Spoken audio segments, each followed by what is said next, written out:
আব্বা সুদের পার্সেন্টেজ তার আর বেশি দিতে সমস্যা নাই, দেন টাকা দেন, তারা দিতে পারেন, নিজেদের মানুষ দেন। ঠিক আছে, নাম বলো। সবুজ। আব্বা এগুলো কি শুনতেছি?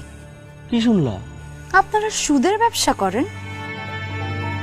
হ্যাঁ, এটা তো আমার খানদানি ব্যবসা। আমার দাদাই করছে, আমার বাপে করছে, এখন আমি করি।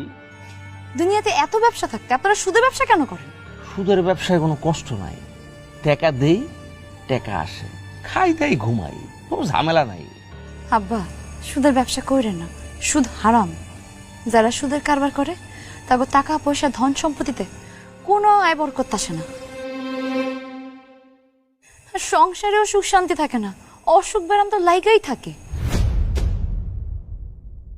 আপনাদের কাছে আমি হাত জোর করে কইতেছি, আপনারা সুদের ব্যবসা ছাইরা অন্য কিছু করেন, অন্য কোনো ব্যবসা করেন। এই যে ভাই, আপনারা সুদে টাকা নিয়েন না, সুদ দেয়া এবং নেয়া দুইটাই হারাম।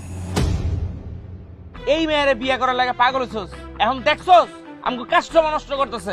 যা ঘরের ভিতর চাইতে করে। এই এত বুঝছিস কি লেখা, একটা কানের নিচে একটা দিমতে আমরা কি ব্যবসা করুম আর না করুম এটা তোর জিগায় করুম। তুই একটা মাইয়া মানুষ হইয়া এই জায়গায় দুইটা বেগানা পুরুষ বসে আছে, তুই এই জায়গায় আছিস কেন?